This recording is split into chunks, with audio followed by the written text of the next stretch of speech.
नमस्कार। आप सभी का ई नवभारत में स्वागत है। आज जेई एडवांस का रिज़ल्ट आउट हो गया है। अब जो सा काउंसलिंग भरनी है बच्चों को, तो बहुत बच्चों के मैसेज आ रहे हैं कि सर अब तक एनआईओएस का रिज़ल्ट नहीं आया है, तो हम जो सा काउंसलिंग में हैं क्या अपलोड करेंगे। जो बच्चे ई नवभारत के थ्रू एनआईओएस में रजिस्टर हुए हैं उनको इन सब सवालों का जवाब पता है, लेकिन जो लोग ये नहीं समझ पा रहे हैं कि हम उसको कैसे रजिस्टर करेंगे, उसको भी ध्यान रखिए। एक तो आप अपने एडमिट कार्ड के थ्रू उस फॉर्म को भरिए। उसके बाद जब आपका ऑनलाइन रिजल्ट आ जाए वो एक बार उसको पुट करें काउंसलिंग के अंदर। और फिर भी अगर वो डिजी लॉकर की मार्कशीट मांगते हैं तो आप ई नवभारत से कॉन्टैक्ट करें। हम कोशिश करेंगे कि जिन बच्चों का जेई एडवांस में सिलेक्शन हो गया है उनकी एनआईओएस की मार्कशीट जल्दी से जल्दी उनको मिल पाए। ई नवभारत के थ्रू जो उन्होंने रजिस्टर किया है उनका ये प्रोसेस हम ऑलरेडी देख रहे हैं। इसीलिए हम कहते हैं कि अगर आप एनआईओएस में रजिस्टर करिए तो आप ई नवभारत के थ्रू ही करें, ताकि आपका पूरा प्रोसेस। बच्चे हमारे को मिलते हैं कि सर हमने रजिस्ट्रेशन करा लिया एनआईओएस में लेकिन फॉर्म रिजेक्ट हो गया। फिर कहते हैं कि हमने एनआईओएस में रजिस्ट्रेशन करा लिया लेकिन हमें असाइनमेंट का पता नहीं था। वो असाइनमेंट पता नहीं था तो असाइनमेंट के मार्क्स कट गए तो 75% नहीं आया, जेई में स्कोर आ गया। फिर वो कहते हैं कि सर हमको असाइनमेंट पता था लेकिन प्रैक्टिकल का पता नहीं था, कैसे तैयारी करनी है, असाइनमेंट कैसे अपलोड करने हैं। तो एक कंप्लीट असिस्टेंस की ज़रूरत पड़ती है। जैसे आप लोग जेई या नीट की तैयारी करते हैं तो आप देखेंगे टॉप रैंकर्स किसी ना किसी कोचिंग इंस्टीट्यूट के होते हैं, क्योंकि किसी भी प्रिपरेशन के लिए मेंटोरशिप की ज़रूरत बहुत ज़रूरी है। कभी कभी ओवर कॉन्फिडेंस में बच्चा ये भूल जाता है कि भैया उसको बोर्ड की तैयारी करनी है, जेई भी करनी है। अगर कोई गाइडेंस होगी तो उस रास्ते पे चलना आसान होगा।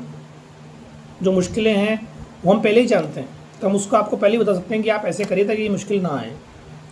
तो अगर आप एनआईओएस से हमारे थ्रू ज्वाइन करते हैं तो आपको हर स्टेप में, चाहे रजिस्ट्रेशन हो, असाइनमेंट हो, प्रैक्टिकल हो, एफए हो, थ्योरी हो, जोसा काउंसलिंग हो, जोसा में मार्कशीट कैसे अपलोड होगी, रिजल्ट लेट आ गया तो क्या करना है, सब असिस्टेंस हम करेंगे। कभी कभी ओवर कॉन्फिडेंस में आकर डायरेक्ट फॉर्म भरना और ये देख लेना कि हम संभाल लेंगे, ये थोड़ा सा भारी पड़ जाता है। इस साल भी कुछ बच्चों के साथ ऐसा हुआ है कि उन्होंने डायरेक्ट फॉर्म भर दिया और कुछ गलतियाँ कर दी। अब वो फॉर्म किसी काम का नहीं रहा, उनका जेई में सिलेक्शन हो गया। हमें दुख होता है इन बच्चों पर कि भैया अगर हमारे थ्रू होते तो हम कुछ हेल्प कर सकते थे, लेकिन अब क्योंकि रजिस्ट्रेशन किसी और स्टडी सेंटर से हो चुका है, उसका फॉर्म ही गलत भर चुका है, तो एक बार एग्ज़ाम होने के बाद, फॉर्म भरने के बाद हम हेल्प नहीं कर पाएंगे। तो रजिस्ट्रेशन से पहले ही ई नवभारत को कॉन्टैक्ट करें। ई नवभारत को अपने जो भी डॉक्यूमेंट्स आपसे मांगे जाएँ वो भेजें। आप हमारी वेबसाइट पर जाकर navbharattalenthub.com वो फॉर्म भर सकते हैं। आप डायरेक्ट हमें व्हाट्सएप कर सकते हैं 8952023555 पर। हो सकता है कभी कभी हम कॉल ना उठा पाएँ क्योंकि पूरे इंडिया के बच्चे हैं, तो आप व्हाट्सएप 8952023555 और वेबसाइट navbharattalenthub.com का ही प्रयोग करें। आपको ऐसी कोई प्रॉब्लम ना आए, आपका फॉर्म ढंग से कंफर्म हो जाए, असाइनमेंट ढंग से अपलोड हो जाए, प्रैक्टिकल के गाइडेंस मिल जाए। उसके बाद अगर जोसा में आपको कोई हेल्प चाहिए ना उसकी, वो हम कर पाएँ, उसके लिए ना उससे जुड़े। इसके लिए मैं आपको एग्जांपल भी दे सकता हूँ, बहुत सारे टेस्टिमोनियल दे सकता हूँ कि बच्चों ने हमारे थ्रू जुड़े तो उनके लिए जर्नी कितनी स्मूथ रही और डायरेक्ट की कितनी रही। लेकिन वो एक मार्केटिंग टाइप हो जाएगा, वो मैं करना नहीं चाहता। हम एक ऐसी इंडस्ट्री में हैं जहाँ बच्चों की हेल्प करनी होती है। We are in a service industry, तो हम एक नॉमिनल सर्विस चार्ज लेते हैं क्योंकि हमें पूरी टीम मैनेज करनी है, हमारा टाइम इन्वेस्ट करना है, कोई प्रोसेस मैनेज करना है, तो उसके लिए नॉर्मल सर्विस चार्ज तो लगेगा। लेकिन इतना नहीं होता कि आप डायरेक्ट जाएं और फिर बाद में बड़ा नुकसान करें। आप ई नवभारत का जो रजिस्ट्रेशन करते हैं तो आपकी फ़ीस 11,500 रहती है, और वैसे आप अगर डायरेक्ट के नया उसमें करते हैं तो आपकी 6-6,500 रहती है। लेकिन ये जो हम 5,000 फ़ीस ले रहे हैं इसमें हम आपको हर तरह की हेल्प करेंगे और हमारी पूरी टीम लगी रहती है 365 दिन।